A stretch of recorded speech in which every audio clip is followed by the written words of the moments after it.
Okay, welcome everyone. We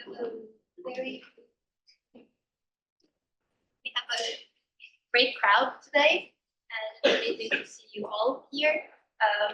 We have our second guest lecturer of this academic year, Peter Lynch, but I will actually leave the floor to Marcus Schaefer to introduce him. And Hi, everybody, welcome. Thanks for showing up today for Peter Lynch's lecture. Peter Lynch is an architect coming to us from Stockholm, and he's been on a bit of a book tour. He has a new book out, Peter Lynch, Fragments and Coherence, Essays and Works of Architecture. So this is hot off the press. If you smell it, it still smells like printed ink. I love that smell. Peter Lynch graduated from the Cooper Union. He spent, I think, 15 years or so in Stephen Hall's office. Was it that long? 6 years, sorry. 6 years in Stephen Hall's office in New York, working on some really noteworthy projects with Stephen Hall. He taught at RISD, which is where I met him. I was your age when he walked into my studio class as a guest critic, and that's how I met him. A few years later, I was living with him as a roommate. And here we are all these years later, still kind of connecting and bumping into each other and returning to the same place. It was great to pick him up in Harrisburg today and kind of drive through Pennsylvania countryside and have him reminisce of what it was like when he was here back in the spring of 2015 as one of the Stuckman chairs. Peter went on to become the head of Cranbrook Architecture, and that was 9 or 10 years, I think. 9 years. I was also at Cranbrook at that time working for Dan Hoffman. And so I was privileged enough to be able to walk into the architecture studio, which then was a kind of giant garage, 20-foot by 20-foot beams. Each student got a bay. But I would always walk past Peter's garage, which was kind of out in front, and there was always something in there. The work was there, Peter was there, his associates were there, but it was just this empty room where he was making things at full scale. And that really stuck with me. That entire experience stuck with me, but to see an architect with a big space working full scale as a designer was really impactful. Later, he went back into practice. He had a kind of collaborative firm called Them. And I always love that because Van Morrison and Them, any rock and roll people out there, you know, to name your firm after one of Van Morrison's early band, I think that was kind of great. Also, people could say, oh, it's Them. You know, disgruntled clients and people could say, oh, it's Them. So humor, fun, rock and roll, many lessons I've learned over the years. When he was here at Penn State, his wife Madeline, who is a painter, Swedish painter, amazing work, they were here, and there was just kind of like, you know, they went about their daily routines of being creative people. And again, it was great to kind of check in and see what a creative life was like. You know, Peter is somebody who has invited me to lecture. I'm always passing around some of his books to students because he is such an intensive fabricator of things. But one thing that really stuck with me and that I want to point out to you as you're going to look at his work is I feel like in architecture, it's difficult to be original, but it is a requirement that you are authentic. And I think the things we see today are authentically Peter Lynch's things and works and ideas and curiosities. And I hope you enjoy them. So welcome, Peter.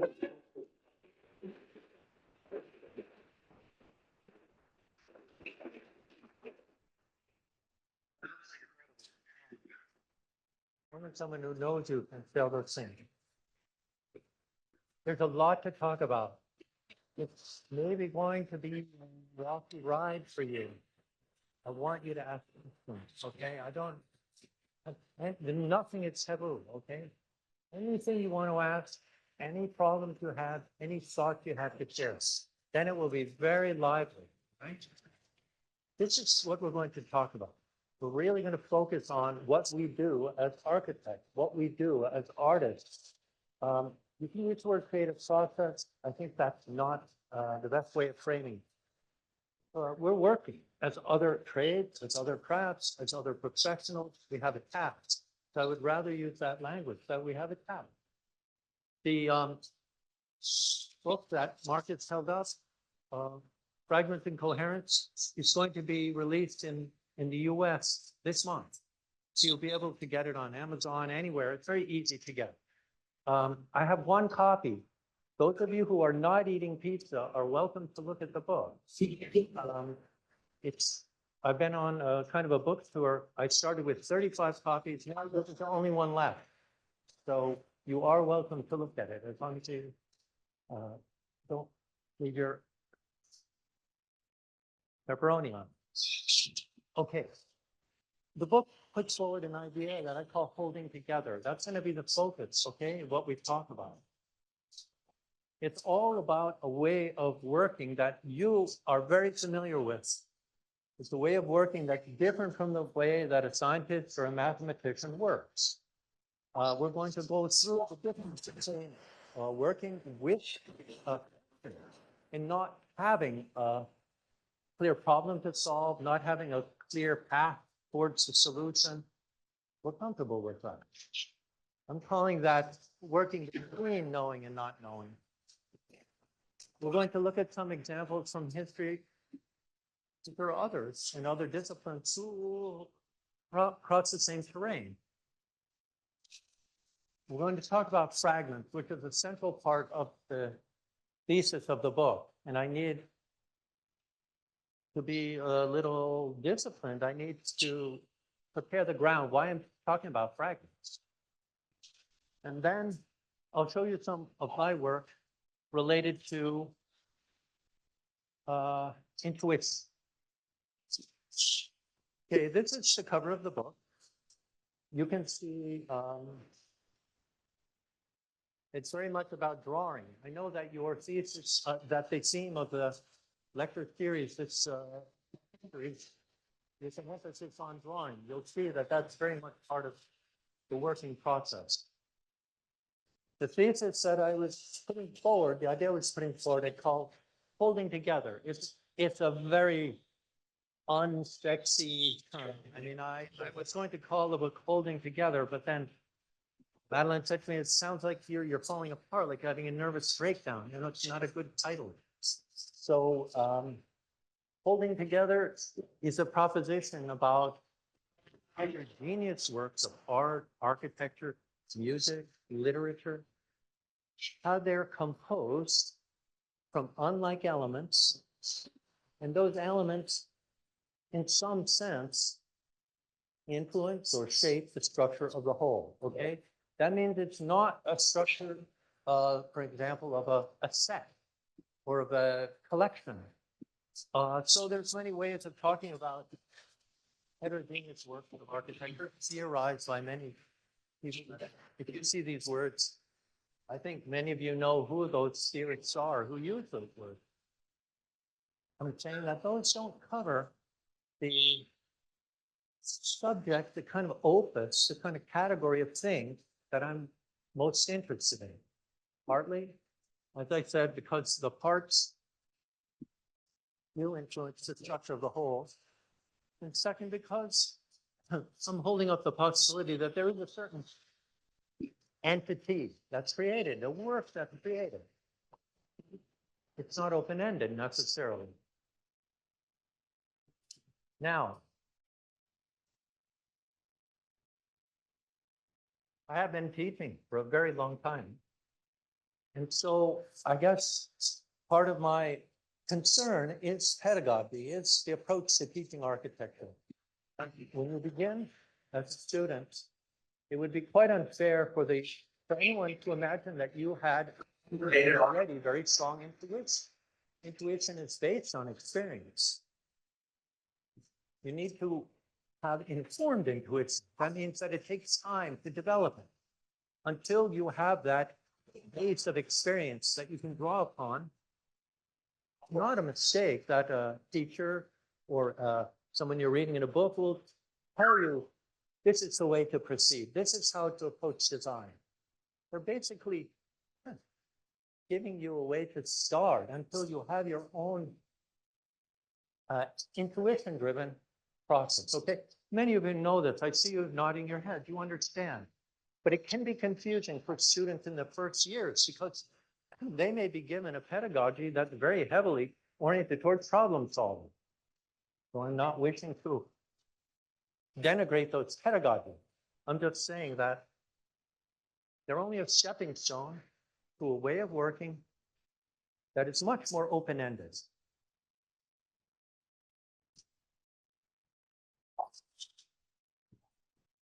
Now, these are the things that my work, my interests don't focus on. Deduction, that's a strict scientific, logical, mathematical methods. All kinds of direct problem solving, you can see them in fields like industrial design. This is where we part ways with industrial design, in my opinion. And then all kinds of design methodologies. These are embedded in all kinds of practices.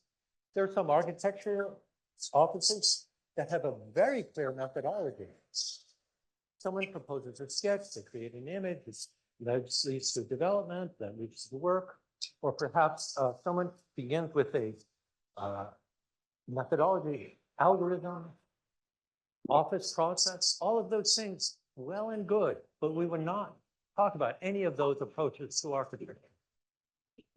So the most, in some sense, the most sweeping claim is that there's a way of approaching your work as architects without relying upon something that's a given, that's an a priori, that's established in some,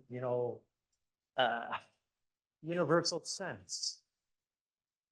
That the tasks that we work on as architects are too complicated for that. They're too unstructured.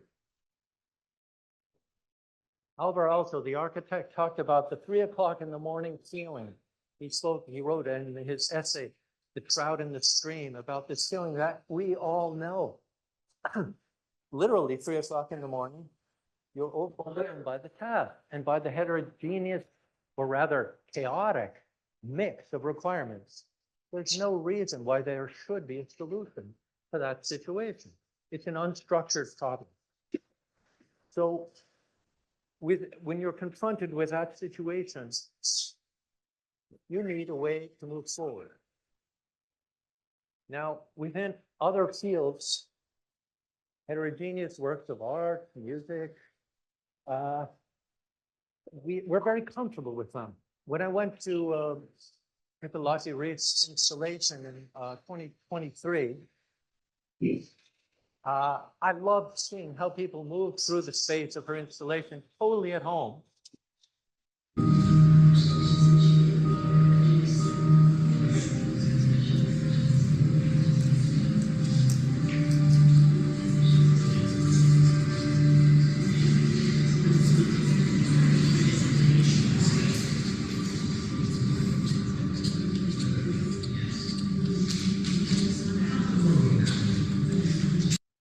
I'd like to think that the reason that everyone is so comfortable with these installations, with works that are so, let's say, so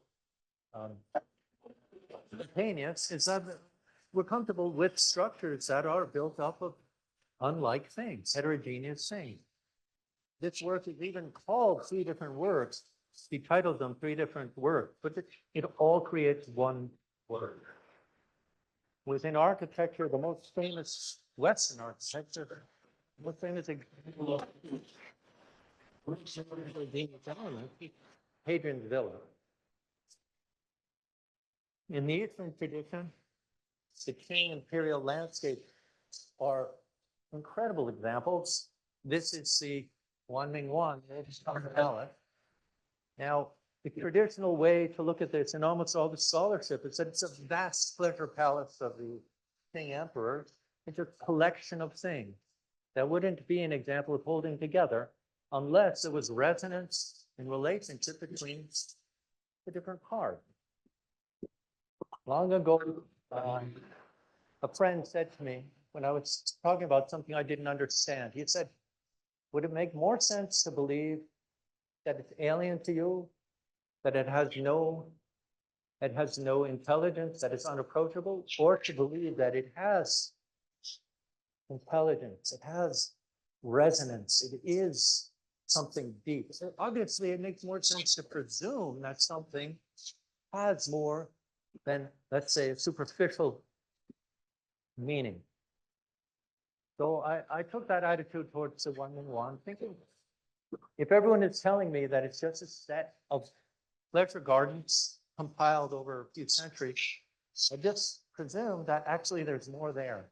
Once you start, all kinds of things happen, like the back lake is reflected into the second phase lake. The islands in that lake are reflected into the islands in the third phase of the lake. In other words, it begins to hold together as a structure. In my own personal history, the kind of touchstone example of holding together is a project by my old teacher, John Haydick. He made a proposition while I was at the Union. We'll talk more about this. Now, I'm saying that our focus is about how we work, how we're comfortable working without knowing exactly what we're doing, without knowing what the goal will be. And there are different ways to frame that way of working and thinking. When you're really drawing upon your intuition, you can know something without having an image of it. You can sense something as a possibility, just like you know that there's a word for something, but you don't remember the word. You know there is such a word. Sometimes you have a memory without the form. You can also imagine it as a kind of process of working in the dark, groping, guided by tacit knowledge. You could actually put yourself at risk. You could throw yourself into a situation and basically wait for something to arise, a spark, an insight. It's, I guess in football terms, throwing a Hail Mary pass to yourself. And sometimes it doesn't work. And then very often we take this task, we face that 3 o'clock in the morning problem that doesn't have any solution, that's contradictory. And we transpose it into a path that we can address within our own discipline. And that act of transposition is actually what we're learning to do. Because consider us people practicing a craft. That craft for us is architects. The poet addresses questions within their domain, which is the domain of words.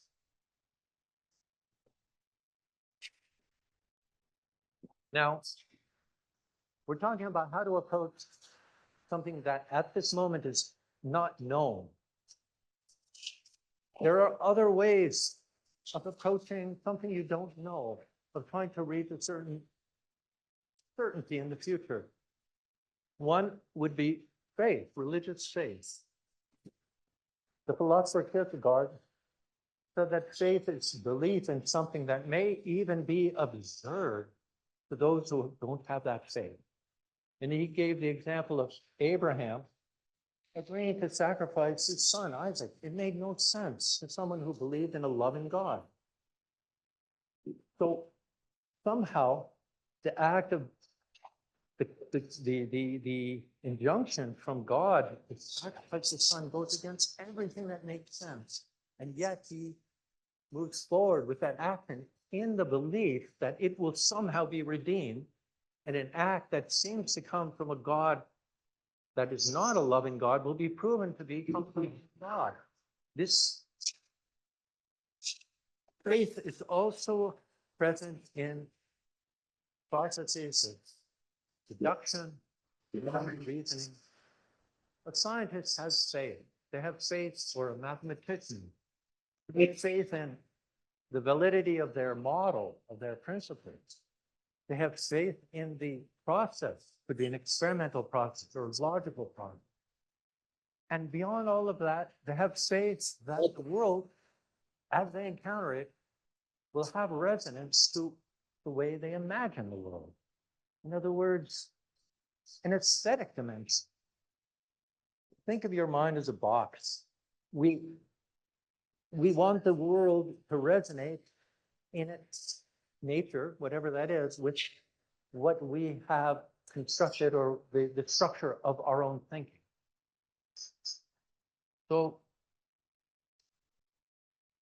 what happens when you encounter something that goes against, that contradicts your model, that can't be integrated into your understanding? There's two possibilities. One is you can try to grasp that makes no sense. You could turn your thinking inside out and find a way to resolve it as a paradox. Now, I think that Abraham was doing this when he is confronted with this injunction. The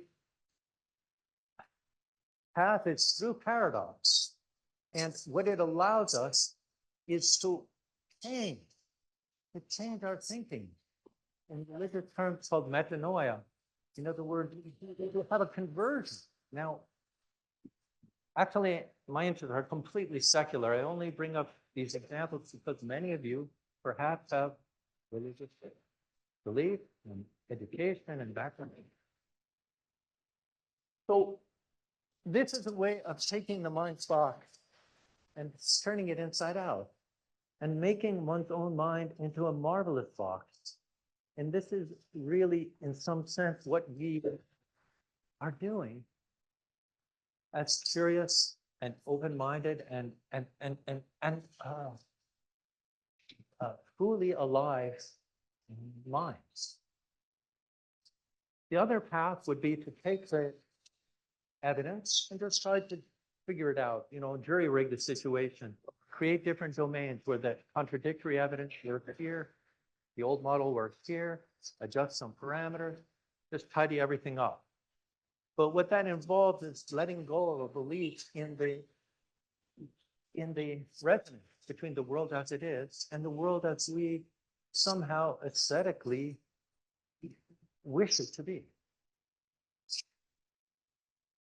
Now, I'm going to give you examples from physics, from architecture, of this encounter with, let's call it evidence, against one's understanding of the world.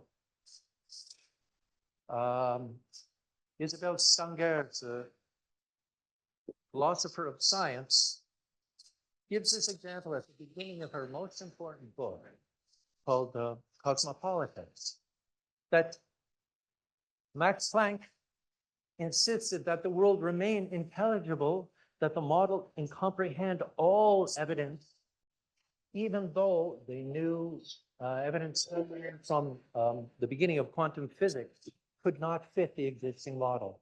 It basically was the first, according to Isabelle Stengers, who can approach physics as a kind of space.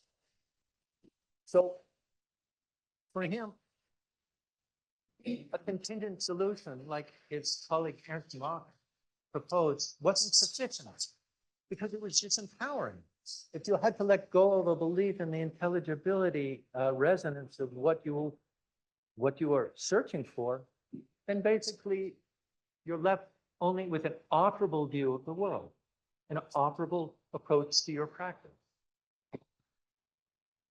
Now, it's interesting to read Max Planck's very old-fashioned because he is so adamant and so clear in his belief in the intelligibility of the world, so willing to speak about the absolute, the universal. I think that's the interesting thing about Max Planck is, for my father, who is a scientist, he says actually he succeeded. Max Planck was able to identify constants in field of thermodynamics and relationship to time. In other words, his faith that there is some kind of absolute knowledge, he, through his satisfaction, was able to satisfy. Now, why am I talking about Max Planck? because there's someone important in the history of architecture who identified with Max Planck, but actually told us that he had an allegiance with Max Planck, Aldo Rossi. Aldo Rossi is important for many of us for two reasons that, by the way, are completely puzzling contradictions. He was the first to propose a poetic approach to practice and the last to affirm that there was an objective, universal kind of typology for architecture. And I think that even if you've encountered his writing, you can maybe pick up that this is an enormous contradiction.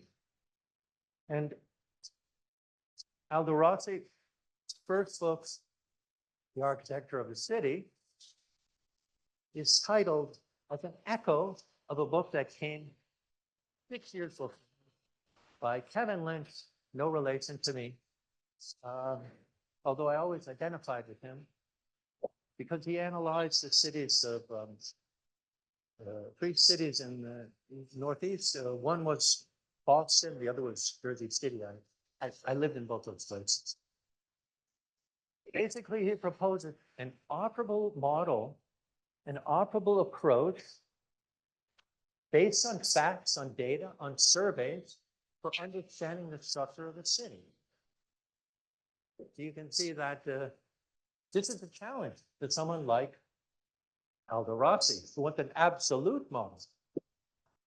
So Rossi, by naming his book, The Architecture of the City, is saying the image of the city is the architecture of the city.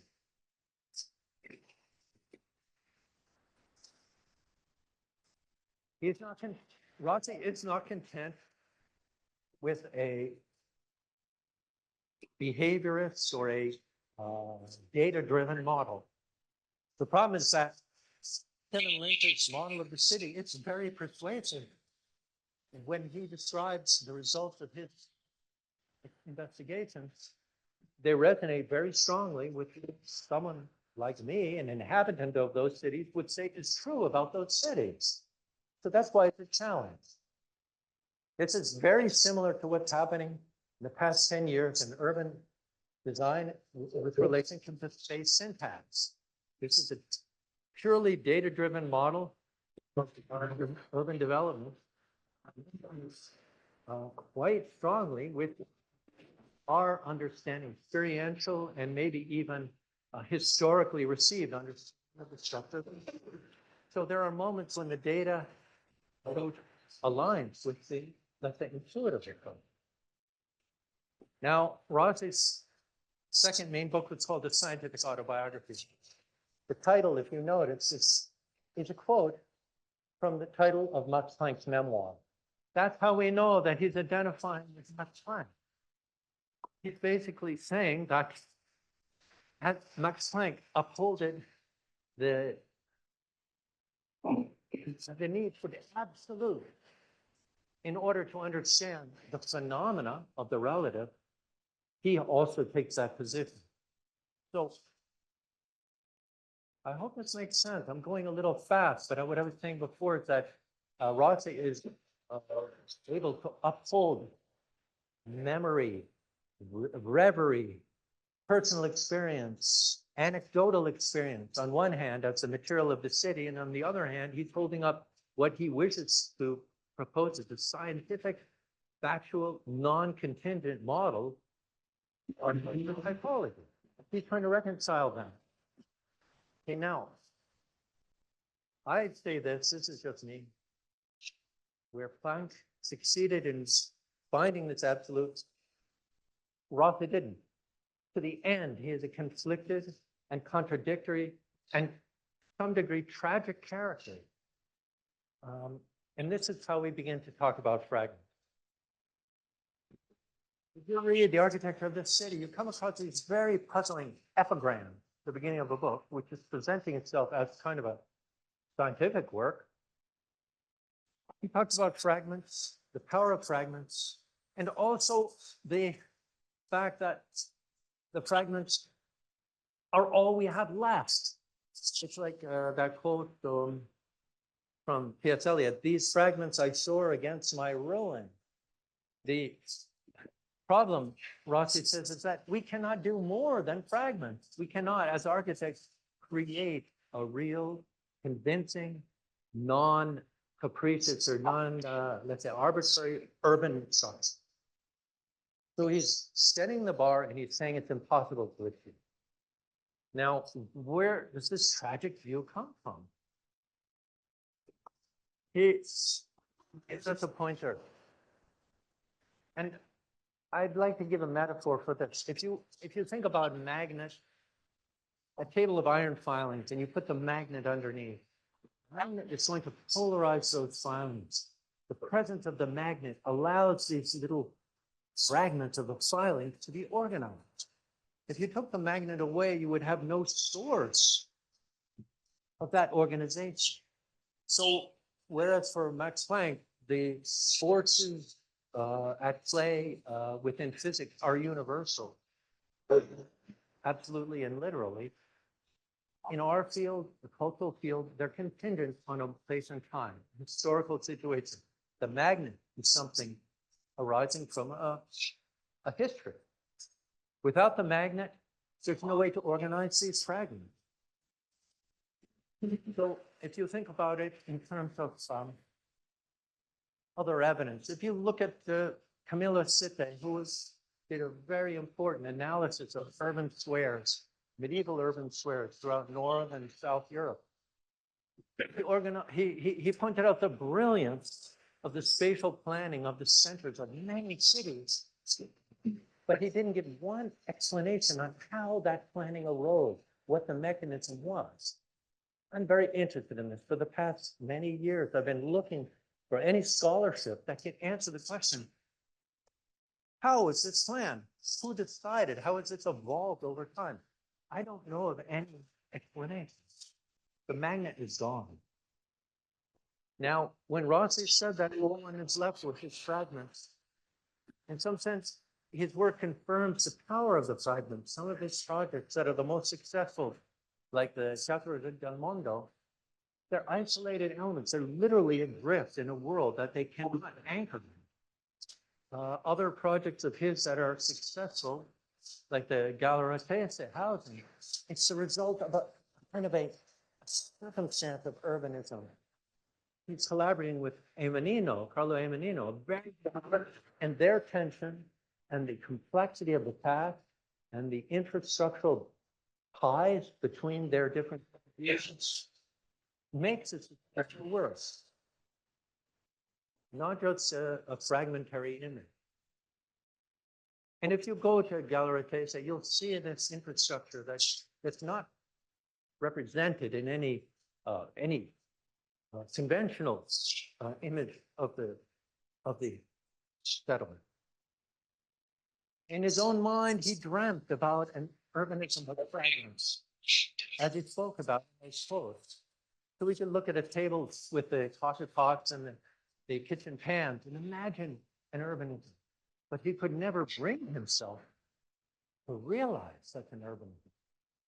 This is peculiar because the image imaginary that he draws upon, like the Chirico's paintings, is already full of examples of an urban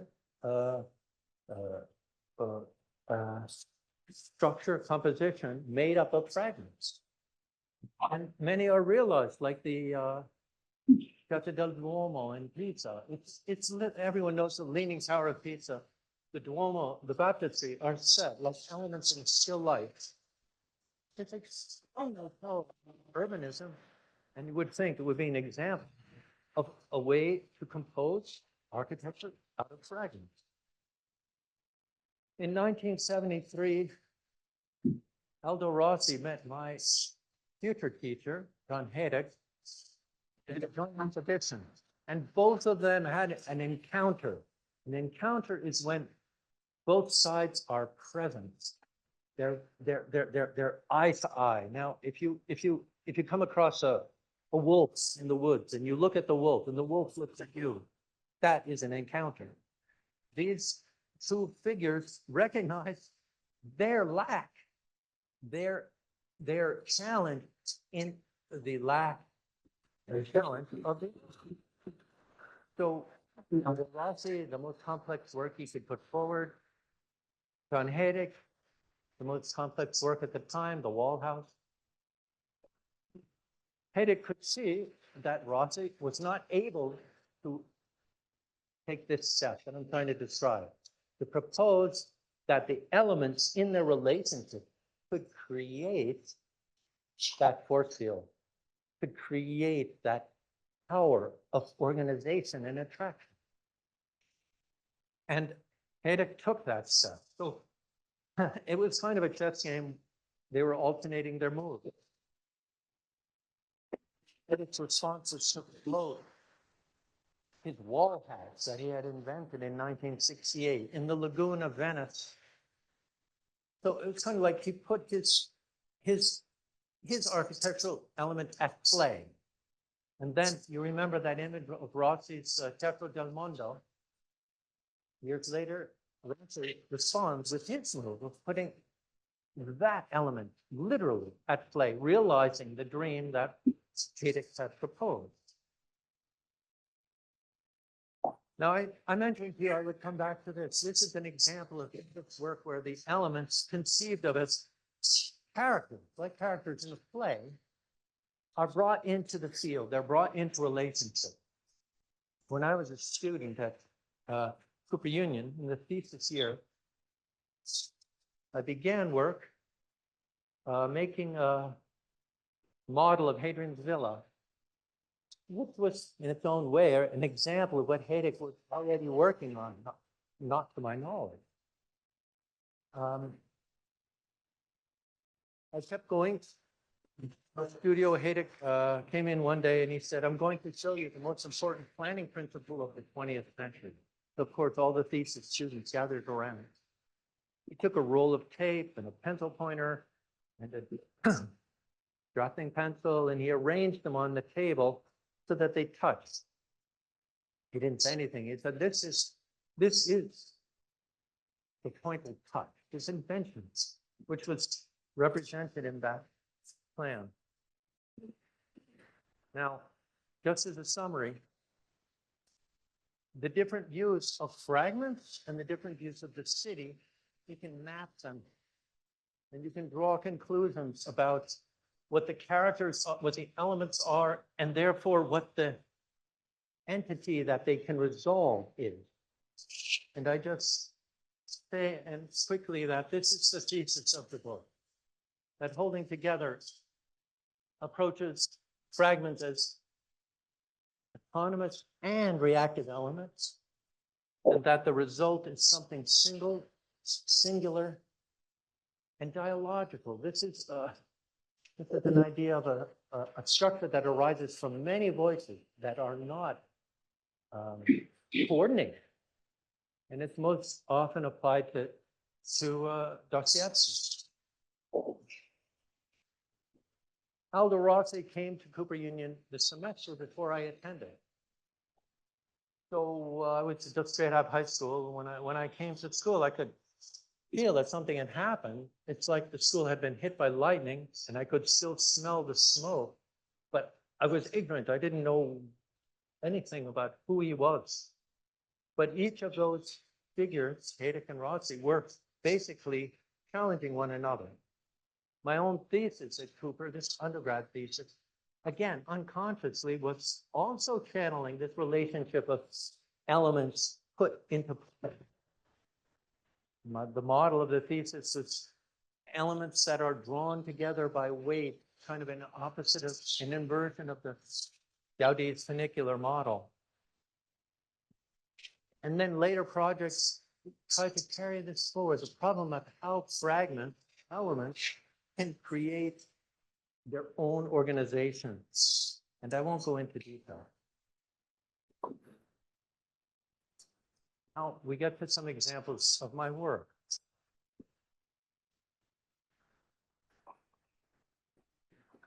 If you take this approach, there's very little place for ideology. This idea of holding together, I may sound very passionate, but I don't think it's ideological in the sense that there's very little structure of beliefs that lies below it. If you wanted to imagine the mind of holding together, you could look at Dostoevsky's notebook. How did he write his novels? He didn't begin with a plot. He began with numinous insights about character types, about natures of certain kinds of people. And he gathered them, these insights, in his sketchbook. How did he gather them? By writing the names in calligraphy so they became kind of hyper luminous. You might write the name Nero, the Emperor Nero, over like dozens of times. He drew only these things, okay? I'll tell you what he drew, but that doesn't mean he drew anything else. He didn't draw anything else. Calligraphy, portraits of people, Gothic tracery, oak leaves, and rhombic prisms. That's what he drew.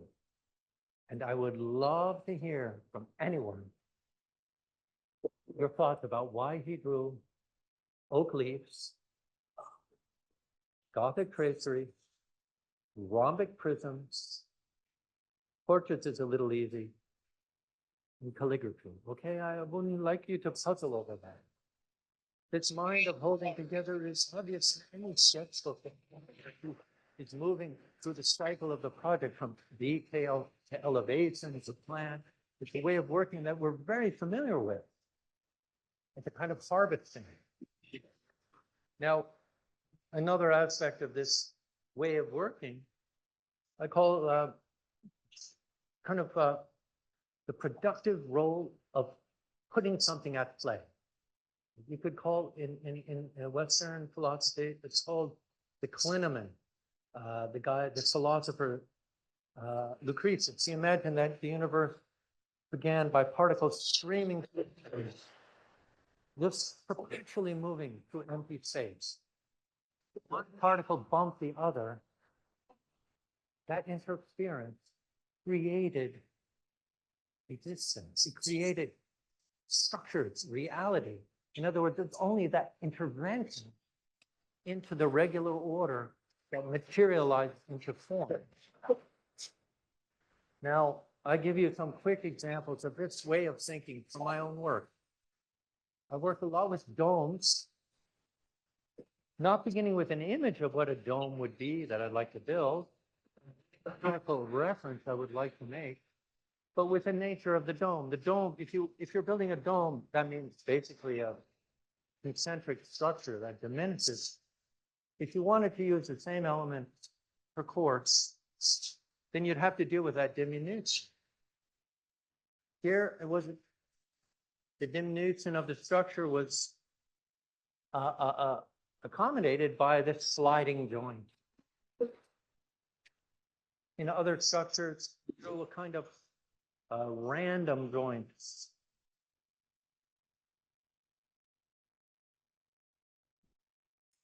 Tiling patterns that are able to cover complex surfaces because of an eccentricity in how they're placed. The upper courses are rotated slightly, which allows them to cover that spheroidal surface of the code. Here was an example of a kind of a eureka moment related to the irregularity of a frame structure. It's every frame element is exactly the same. The holes are drilled in the same place. There's no variation. But this distance is different than that. Then when the lattice is assembled, it will create a dome. You can begin with a ring, pull it up, and then as you pull it up, it will become a dome. And so every project I was doing, residential, commercial, I was embedding these kinds of structures.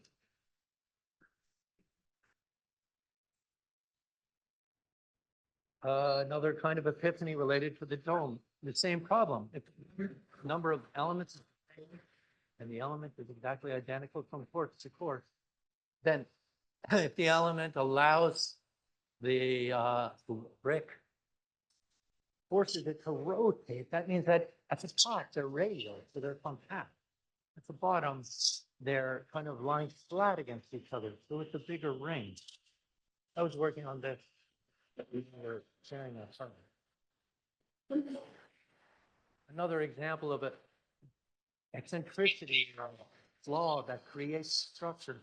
If you take a band that's not a straight band, but continuous radius, it's called an annular band, and you wrap it around itself, edge to edge, you won't end up with a cylinder. You'll end up with a hyperbolic surface. So we prototyped some of these. We got some weavers in Argentina to weave these annular bands out of grass for a project in Trinidad.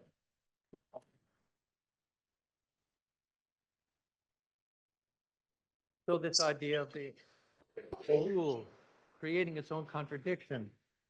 In the case of the dome, as you build, it closes itself down. You can't proceed once you reach the top course. In the case of the hyperbolic surface, it's the opposite problem. You have too much material. The rule might be to keep adding every course, to add a certain proportions of blocks. And then you have this phenomenon like the sorcerer's apprentice, where it just becomes out of control. If you're working intuitively, and you've cultivated your intuition, this is not a kind of a, just a, what do you call it, idle process, then even your dreams, your literal dreams, can be working seconds. So this is a competition for a harbor district where I had dreamt about a seawall penetrated by a hole that the water passed through. And so we're on a project from that image of the sea. Another project was drawn up from a dream of a crystal mountain, which is kind of the classic image of modernity.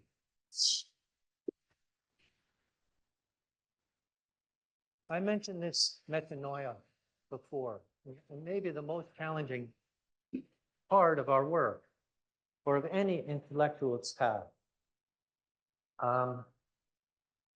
If you really believe in your working process, then you have to credit it with a certain kind of intelligence.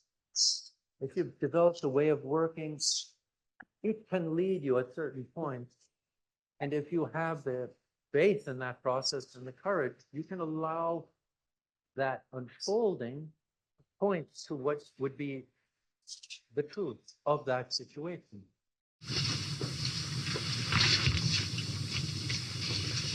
Ich habe das vergessen.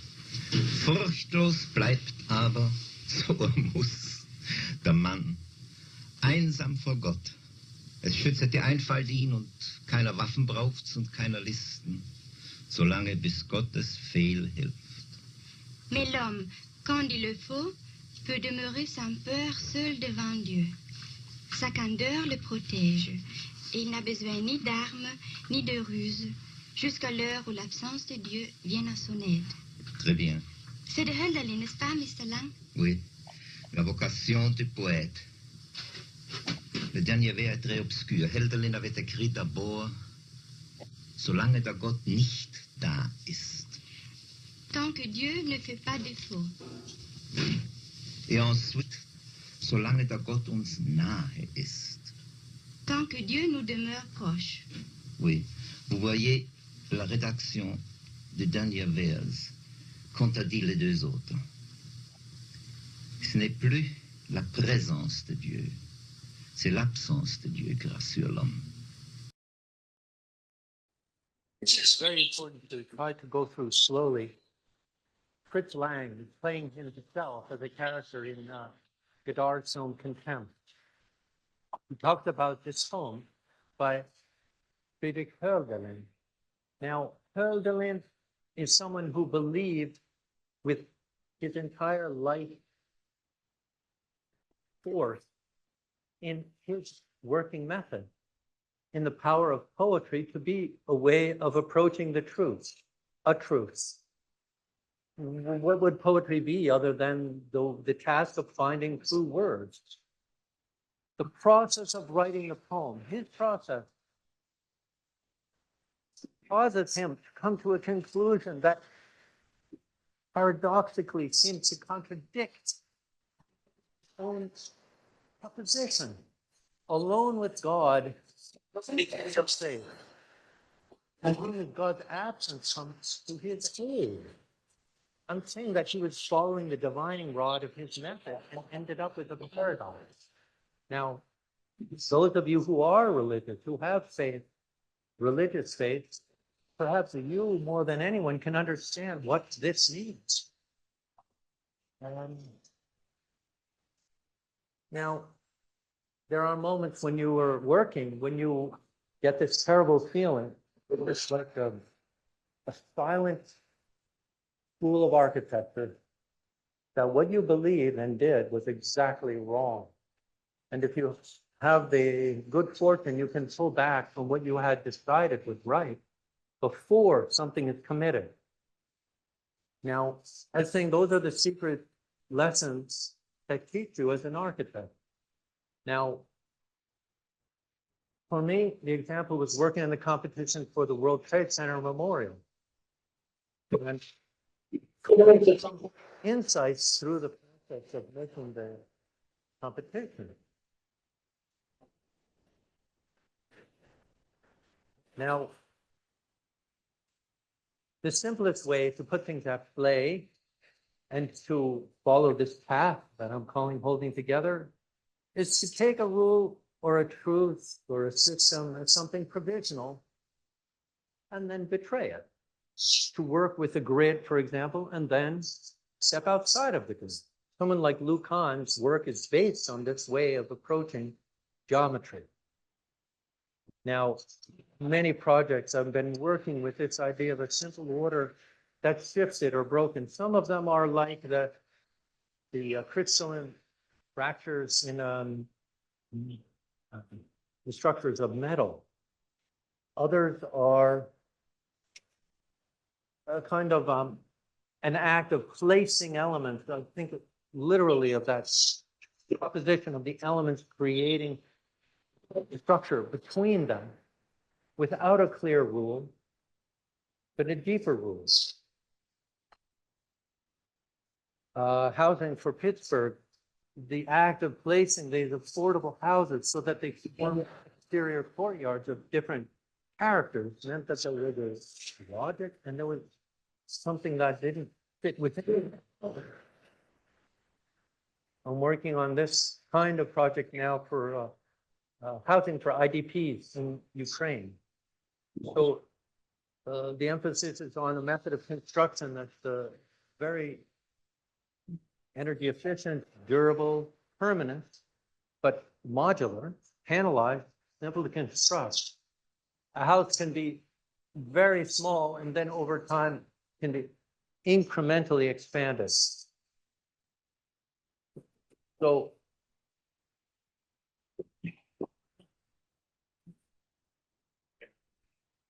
one can also, this is a good example of the finance positions. You have a problem that's very ungainly or maybe impossible to solve. It includes parameters that you cannot control, like urban development. One way to approach it is to paraphrase this task, like the development of a district over time, into terms that you can control. Here was ideas about how to set the plan for an urban district south of Copenhagen through rules of the expansion of an urban area.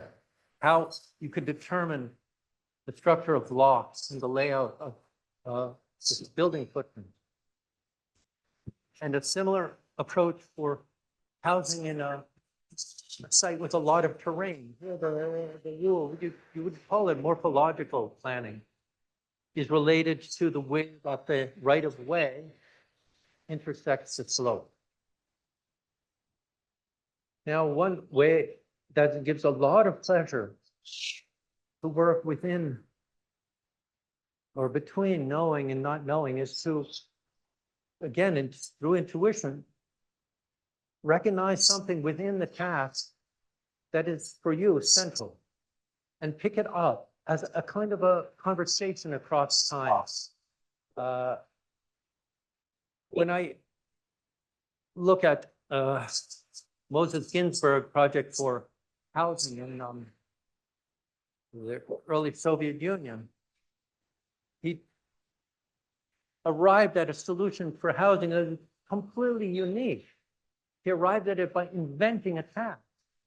The task he invented was to maximize the volume for the construction cost, not floor area. So he integrated the possibility of units that have more than one floor to ceiling height. So this became an interesting problem for me that I've been working on now for a few years.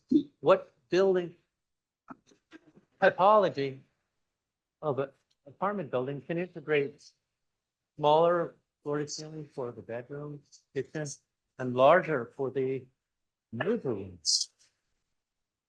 And I worked on this in different situations. I'm working on this now. And right now, I feel like I've, after all these years, solved the problem in the sense that I've come up with a type that can integrate different floor to ceiling heights without interior steps in the unit. Okay, now the last proposition for holding together is the most difficult to talk about. Alternation with the contrary. You know, I was talking about paradox before, that there are situations of very productive paradox. When you're encountering something that does not, basically cannot be absorbed into a simple model. Now, in Eastern architecture tradition, these kinds of predictory, problematic for us ways of thinking are very well developed.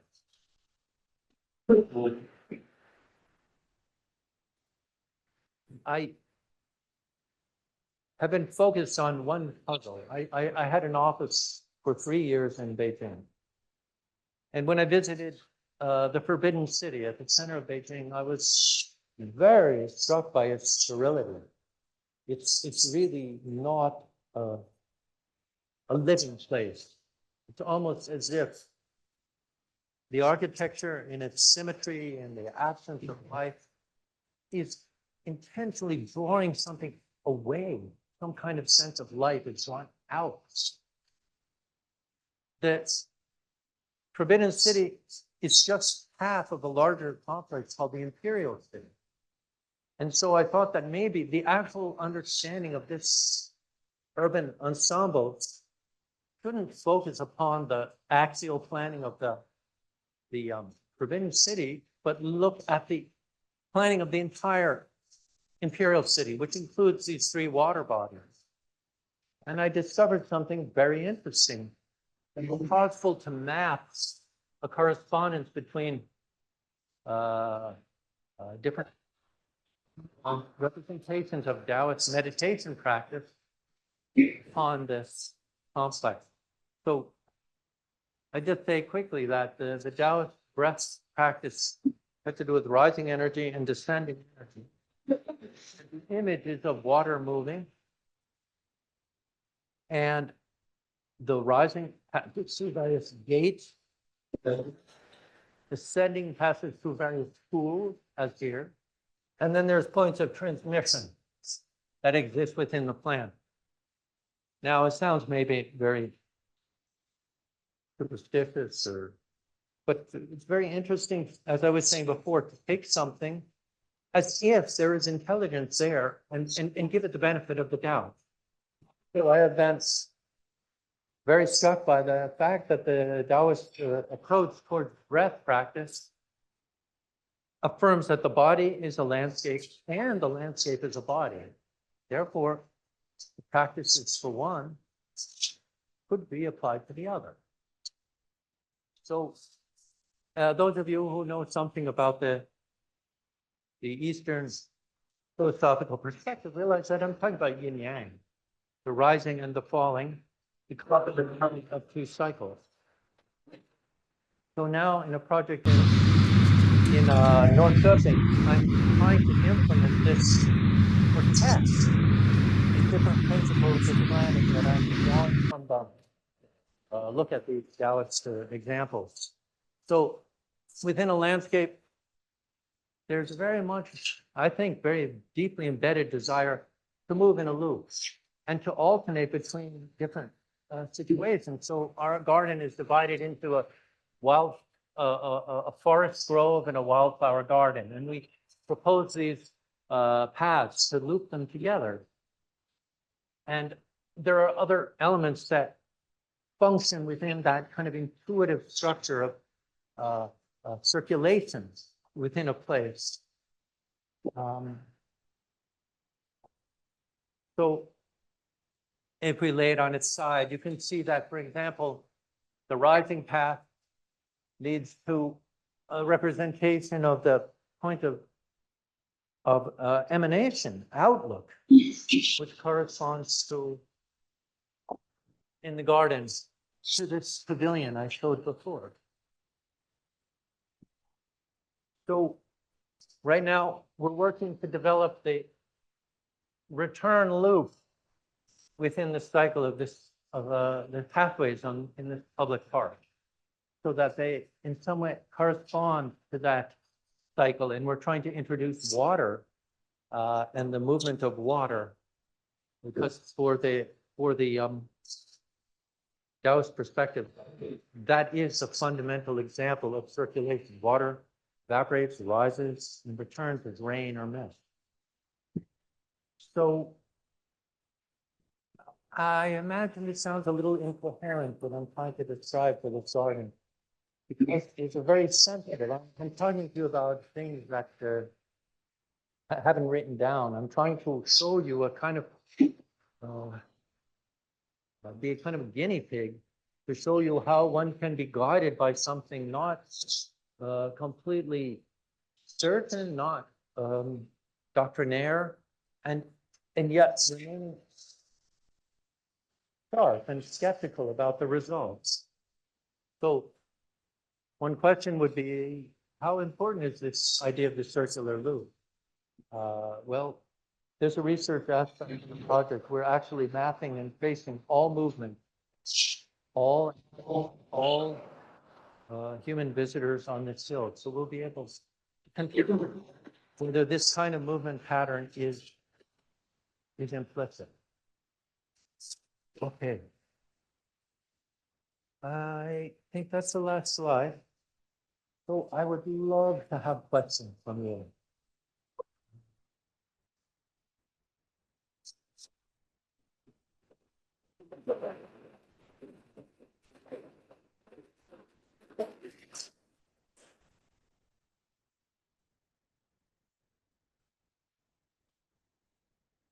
Okay.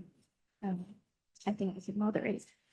Thank you so much, Peter, for your presentation. I will ask our audience to see if they have any questions.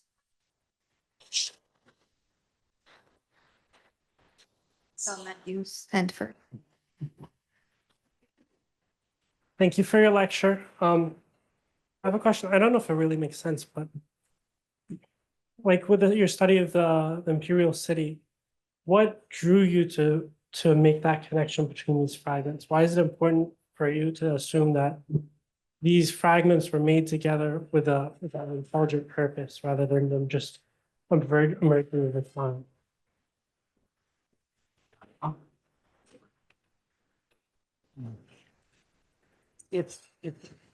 have one. There's an experience. I think all of us, any conclusions we draw from books or from reading or other theories, it's just provisional. But when I was living in Beijing, I could feel that there is something very powerful here in the chain of water that comes into the city. And this one is a public park. This is still the government center. This still functions as it did in the imperial time. So I have no direct access to it. So looking at photos of this area, walking around here, walking through the chain of lake, what I realized when I was living in the city is that water is the heart of the city. Water is why Beijing is here.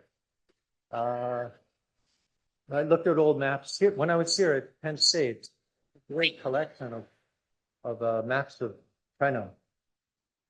You see that the water from the mountains to north and west come into the city like an umbilical cord. And I was shocked to realize this is the shape of a fetus. This is a fetus. This is called the sacred fetus. So I thought, oh my God, this is not, either this is incredibly bizarre or it's some kind of synchronicity, or it's a resonance, a poetic resonance with a truth we all carry in our bodies. Our own origin was through that umbilical cord. There's a fetus embedded in the center of Beijing. So when I saw that, I was immediately struck. When I walked around the waterways, I realized that the waterways are laid out completely differently than almost any Western park.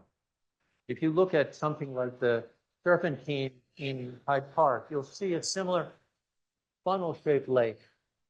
That's because the architects studied Chinese landscape.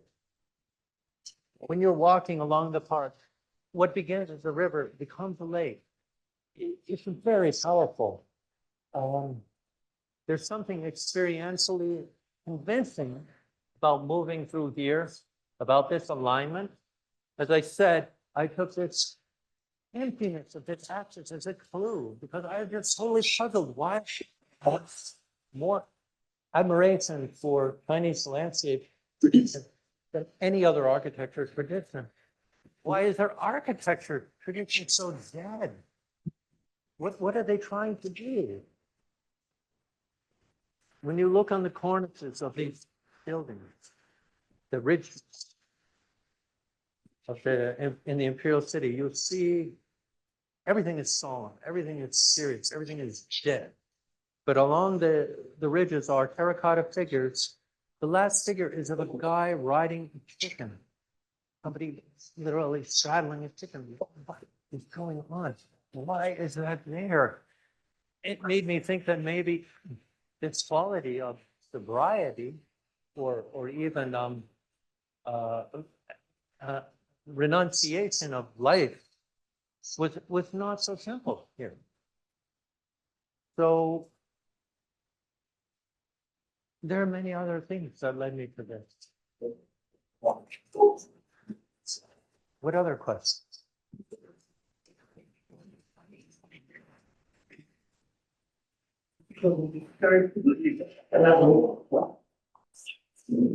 Please elaborate on indirect problem solving by showing one of your projects or video.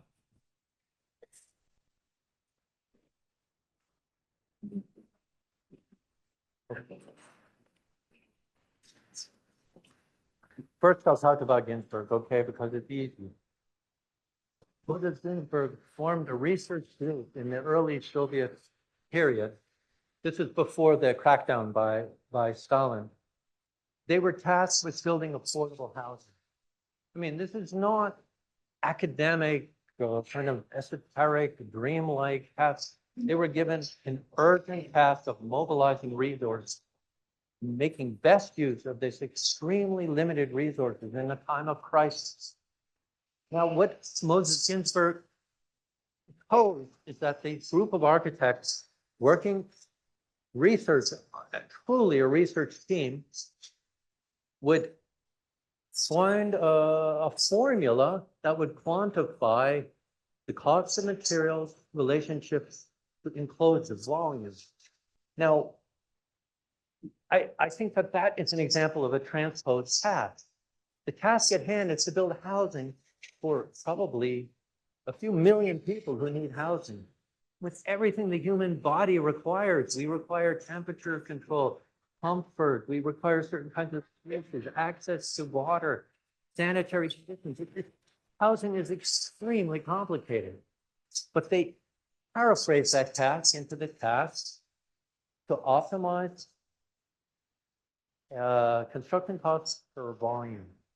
Now, if you look at the history of this research project, you'll be surprised to see how many new ideas about housing arose from that task. I mean, the problem is that if you had framed the task slightly differently, the result would have been banal. It would have been trivial. You know, if you were trying to optimize cost effectiveness per square meter for floor area, that results in a different problem, which is called existence minimum. It has a very different. So this is the framing of a problem. We've opened a door. Now, I'm saying that there was intuition behind framing the task. Obviously, he was a very good architect to know to frame that problem. They were very good architects and know that within that problem, these possibilities existed. So it's not magic. It was actually a way of moving within a field and kind of impossible paths. Now, I'm working along the same lines. I'm just beginning with an observation that the human, our nature, we want to have spaces that correspond to our psychic state. I mean, it's not asking too much that the heart of the house, the main room in the house, would be more voluminous. I mean, if you look at an old Italian farmhouse, the kitchen is the biggest room because it's the most important room. So this is not bizarre desire, but how within the logic of family planning can you integrate different units, floor to ceiling heights together, okay? It becomes a task that we can approach within our discipline, something you can approach through plan and section. I have been dwelling on this for a few years now, always unsatisfied, because the section of 2 against 1, this is what Le Corbusier proposed in his Esprit Nouveau Pavilion, right? It's one gigantic living room with 2 levels against it. It's too extravagant. It doesn't correspond to actual psychic requirements. This is an attempt to use 3 against 4 because a 8-foot high bedroom, floor to ceiling, and a 12-foot high living room, floor to ceiling is actually all you need for that sense of resonance. And now I'm working on this 2 to 3, the same ratio that Ginto did. You can see that in the facade, okay? You can see that there's slippage in the elevation because some of the rooms have higher floor to ceiling height. So in December, I'm going to show this new project in Stockholm. And actually, I feel quite proud of it. And I feel like I'm boasting to you all that it is a discovery that arose from this problem setting.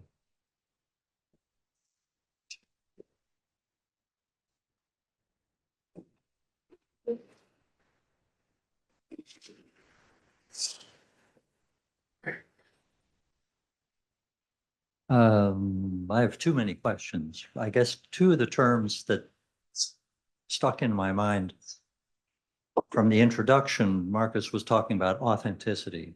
I'm not sure whether you actually used that term in your presentation. So it might be interesting to hear whether you have any views on that. The other term that I thought is really key here is arbitrariness. Yes, absolutely. And my question about arbitrariness would be, have I understood correctly that arbitrariness is, in your view, in the eye of the beholder? So if you could clarify that, if it's not just a matter of, if you look at it the right way, it's not arbitrary. No, arbitrary means whatever.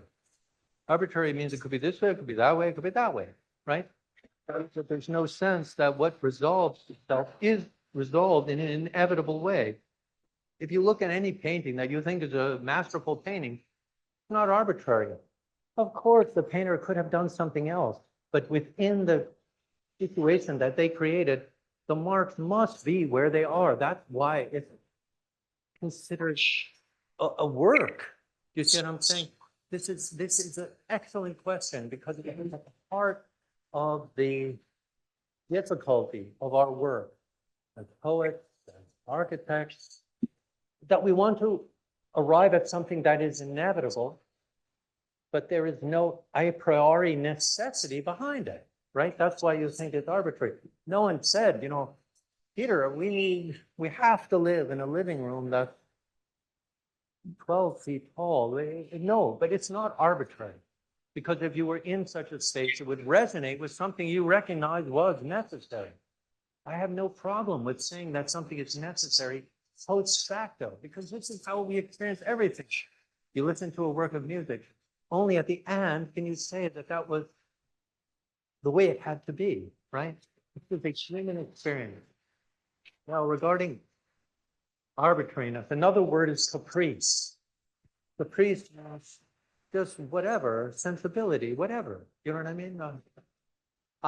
This is exactly what Aldo Rossi could not abide. Why? Because he walked through the Italian hill towns and imperial Rome, and he saw that things were absolutely resolved. They were the way they had to be, with no caprice, even though there was truth. And he could not find out in his own mind how to arrive at a way of working that wouldn't embed caprice. So this is taboo in a way. It's the lowest of the low. Now, regarding authenticity, if I told you that I was authentic, that I was sincere, that that I'm flattered by being myself, you would probably recoil, because the most dubious thing one could say. The only thing you can say about authenticity is not to say anything. But these are wonderful questions. I think we have time for maybe one last question, if there's any. Okay.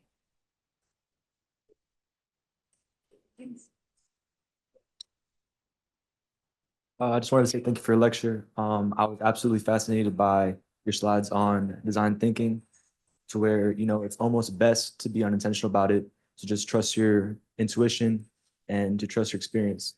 But my question for you today was, what mistakes do you see most young architects making today, and how can we do our best to avoid them? I saw you walking the lecture. I knew you were someone paying attention. You got it. It's a human thing. You're present at this lecture. You will get whatever you get out of it. Make me glad to come. I feel that way about everyone who's paying attention. What is my job? My job is only to try to encourage you to trust yourself, and also to hold yourself to a very high standard. The standard is that you don't just trust yourself with some kind of arrogance, but that you both know how to build your own method, you know how to critique yourself. You're able to change your thinking if you realize that you were wrong. It's amazing work. You just keep on that path. Thank you. Thank you so much for your presentation. I remember at some point, Marcus wanted to inspire me early on, a few years ago, and he showed me your work in the Cranbrook studio, architecture studio book, and then you had this dome that's set on fire. And I have that image in my mind still from a few years ago. But I noticed in your presentation, you showed the absence of God, the absence of the magnet for the fragments, and also the fragments itself. So my question is which one is more important for you, the fragments or the magnet? Or is the intuition the magnet of these fragments? Do we make the fragments, or do we make the fragments? I would love to see your work, because I feel that everyone who asks a question, the reason they are working on something interesting. I would like to see what you're working on. I just want to answer in a kind of indirect way, okay? Why did I bring up saying I want feedback from you? Because I don't want someone to walk out of here saying, God, the guy was an atheist because of God doesn't exist. This is terrible. I want to go back to that. When Hölderlin says God's absence comes to our aid, for instance, before he talked about the presence of God, okay? It's not about God not existing. What Fritz Lang said, I think, is incorrect. That's why I showed you the poem. It's a form of paradox. If you were a person of faith and you felt at a moment that God was not present in your life, if you could draw strength from the absence of God in that life, you would have an incredible faith, right? You see what I'm saying? This is what I was saying before about one's box of one's mind. That's the problem that we're all engaged in is our own individuation, our own, the word that the philosophers use is singularization. That means that we are not stable. Or if you think that you are stable, you're a done deal, completely solved and sedimented, it's good luck. It's not going to be a very fun life. We are desedimenting ourselves. We are destabilizing ourselves. We are throwing ourselves into our own life because we believe that the situation being alive is going to give us more than enough insights that we can understand things in another way. So, the magnet. I think that in some ways Rossi is right. The magnet, I'm using that metaphor, he doesn't. What he's saying is a collective political will. If there's a collective political will, we all leave here to do what to do. We're going to do it. We're going to build social housing. We're going to improve infrastructure. We're going to do what the world needs us to do. In the absence of the magnet, what are we going to do? If we don't have that from the collective will, are we going to just sit like Aldo Rossi and maybe design a house for somebody rich or a shopping mall in North Italy? Or are we going to generate that will? So that's one way of understanding the problem at hand, okay? The problem at hand is that we are those singular elements. We are the elements at play. And how can they form a structure? It's the same thing as saying, how can we form community? It's exactly the same.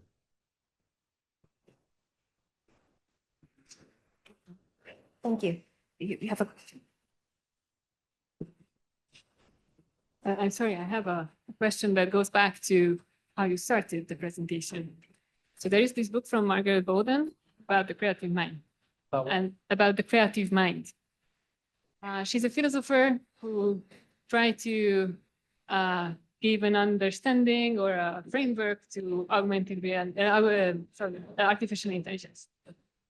She's dead, so obviously her thoughts are not the most cutting edge. But what was striking to me is that when you listed at the end your works and you gave those captions to them, they very nicely match to methods she described in her attempt to go for the universal truth, sort of how the mind works and how we read the work at elements of. So my question is, do you think universality and fragmentation have opposites or the same thing? Okay. Two sides. Well, this is a great question to end with because it brings up a whole other level that we could be addressing, which I'm taking it literally when you talk about AI as a kind of model of consciousness, of intelligence.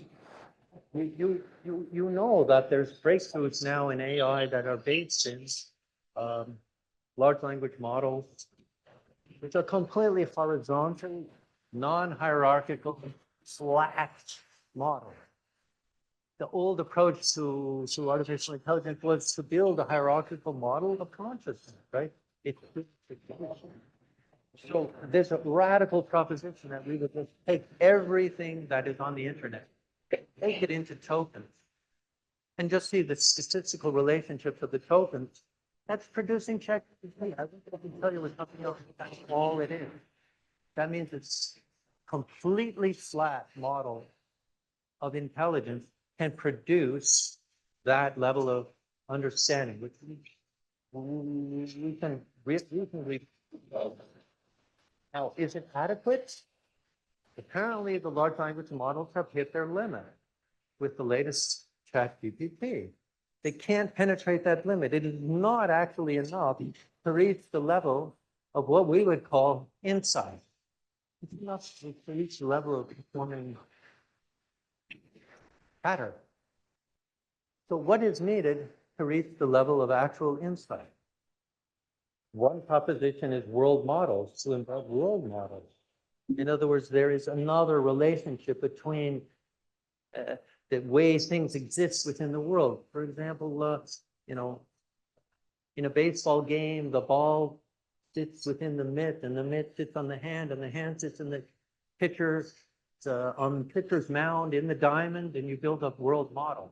Now, with that, apparently, you can make a very convincing, intelligent model that can talk to you about baseball. I'm not interested in baseball. It doesn't help me. What am I saying? I'm saying that it's no coincidence that these propositions mask onto some theories of consciousness. Because I could just go through it. It would take a little time, but just a few things. Role of dreams. Those of you who heard the Nobel Prize lecture of the latest Nobel Prize winner in physics, Jeffrey, what is his name? Do you remember? He's considered the father of AI. Hinton. He proposed that actually the model that he described in his lecture to students, it's based on an alternate between waking and dreaming states. But there's an actual productive function of the dream within AI. God help us, this is amazing. The role of the flaw. If you look at the AI algorithm, you can see that there's a randomizing element within the loop that has to introduce a new randomizing element to keep everything from basically flatlining.